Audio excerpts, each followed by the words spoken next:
That's me. I was 8 years old. And when I was 8 years old, my babysitter saw that an eyelash fell onto my cheek. So she walks over to me, she swipes it up with her finger and goes, "Oh, look, now you get to make a wish." I had never heard of the idea that when you lose an eyelash, you get this free wish, but I thought I'll take it. So I closed my eyes and I wished for what any 8-year-old in 2009 would wish for. I wish for Hannah Montana tickets. I wanted this wish so badly. I went upstairs to bed that night and began pulling out my eyelashes, one by one, wishing for this every time.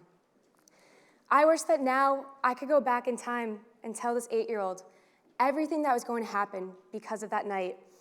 And no, it's not that we got to see Hannah Montana. It's that that night of pulling out her eyelashes was just the beginning of her experience with a condition called trichotillomania. And trichotillomania was about to become her biggest secret for the next 15 years. By now, you're probably wondering, what is trichotillomania? It's a hair-pulling condition where people feel the compulsive urges to pull out their own hair. Common areas are from your eyebrows, your eyelashes, or your scalp hair. For myself, the condition would evolve into the frequent pulling of my eyebrows and eyelashes. Rightfully so, if I could tell 8-year-old me this, she would probably freak out. But I'd calm her down. I would say that in dealing with this condition, she's going to receive 3 amazing powers. But in college, this condition got pretty bad for me. In a post-COVID world, most of my school and work life moved onto my laptop. But my laptop was where I felt the urge to pull the most. My triggers of stress and tiredness and boredom ran rampant during online work sessions. And the most frustrating part was when my hand would reach up to pull, I often wouldn't even realize it until the hair was already gone. It was because of this that I had bald spots close to all the time. Now, a common question that people with trichotillomania get is, why can't you just stop pulling? Why can't you just lower your hand? I get it. So I compare resisting the urge to pull, feeling like resisting the urge to scratch the itchiest mosquito bite of your entire life. It can feel like all you could think about until you finally give in to that urge. Now, I'd always chosen to not talk about this, and I did everything I could to make sure that nobody knew this about me. I wouldn't even leave my bedroom until I put on thick eyebrow makeup and eyeliner to cover up any of these gaps. And wearing this makeup worked. Only about 10 people in the world closest to me actually knew that I was dealing with this. But finals week, right before graduation of my senior year of college, this was all about to change. And I was about to receive my first power for my biggest secret, inspiration. Now you might be wondering how a person who's so stressed out studying in the library, literally pulling out her own hair, desperate to get good grades on her exams, is about to become inspired? Well, here's how desperation led to inspiration. I typically rely on a close friend or family member to sit next to me, and they would make me aware when I would start to pull, and they would help me lower my hand. But on this day, I was alone. I was on my laptop, and I was stressed. It was the perfect storm for a pulling spree, and that's exactly what happened. Without realizing it, my hand had been lifting up to pull out my eyebrows and eyelashes to the point where most of them ended up on my laptop keyboard. So I went to the bathroom mirror in the library. I looked at these brand new bald spots, and I spiraled. Here I am. I'm about to graduate college and join the workforce. But once I get a job, I'm going to need my laptop even more than I am now. And this is where I pull the most, and I don't even realize it. I looked at myself and thought, is this ever going to get better? I felt absolutely helpless.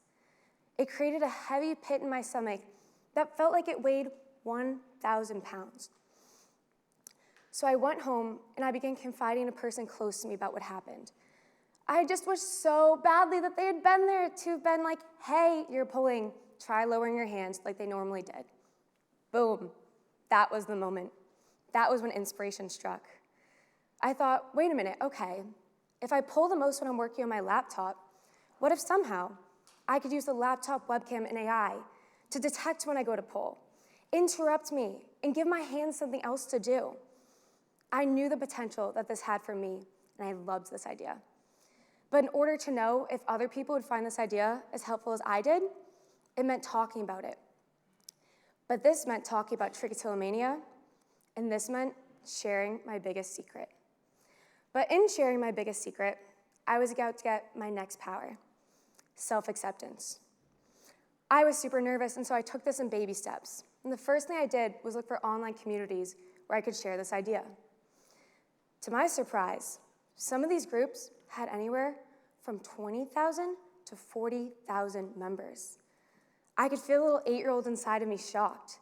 I was just starting to realize that maybe I hadn't been alone in this all these years. I did some more digging, and I learned that it's actually estimated that 1 in 50 people deal with trichotillomania. That means there's millions of people around the world just like me, keeping the same secret. But the world doesn't know about this condition because we're all so good at covering up our bald spots. And we're all so good at coming up with believable reasons why they're there if anybody notices. This is why spell check, to this day, still tells me trichotillomania is not a word.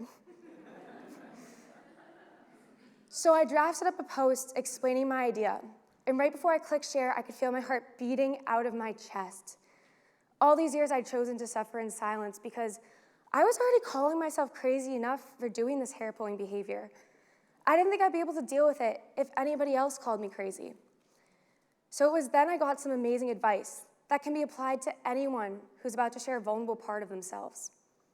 The only way someone can hurt your feelings is if on some level you are already judging yourself for what they can negatively say or think about you.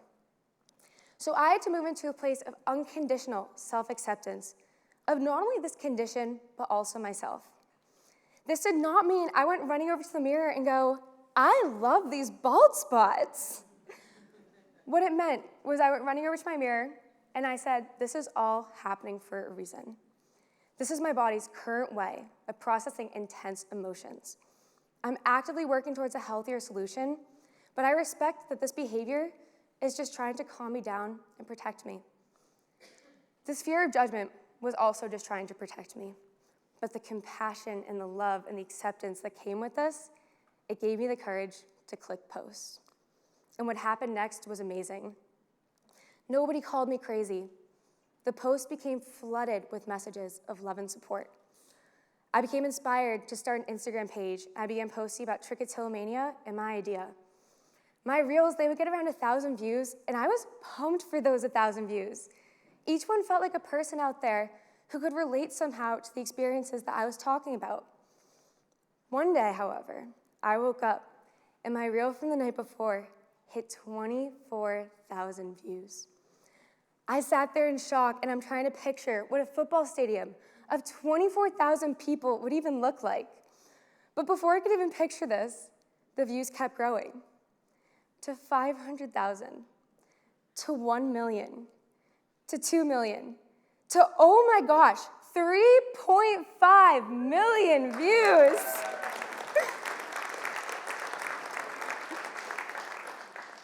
And the wild part was it didn't even end there.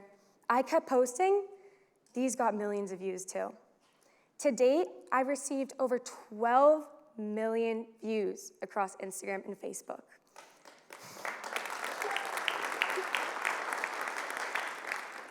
My following took off, going from 100 people to 1,000 people practically overnight. My website, that was only viewed by my friends and family, was starting to be viewed by people in 68 countries: Mexico, Japan, Madagascar, the United Kingdom.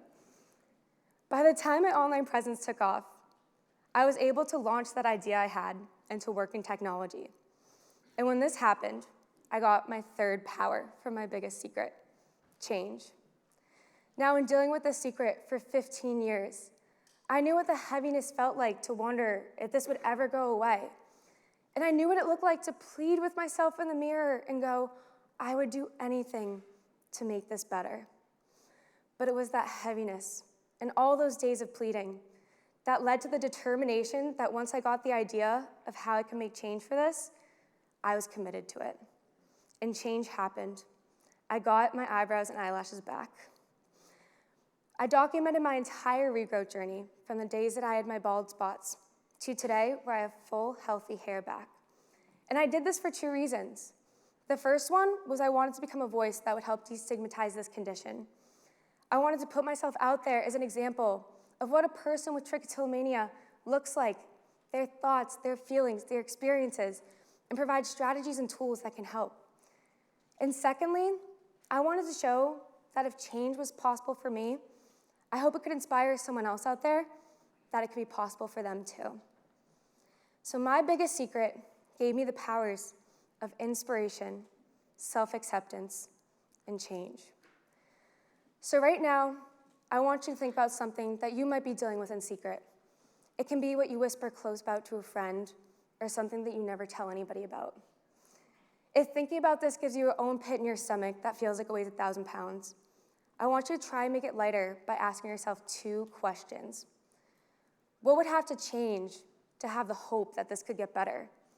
And how can you make those changes happen? Because while motivational speaker Jim Rohn once spoke to the idea that change only happens in moments of inspiration or desperation, I want to add to this just a little bit. Sometimes, desperation can lead to inspiration. So lastly, what I want to tell 8-year-old me is don't worry, you get your eyebrows and eyelashes back. But what I want to leave you and her with today is so much bigger than that.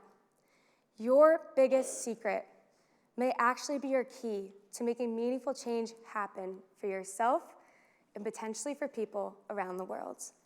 Thank you.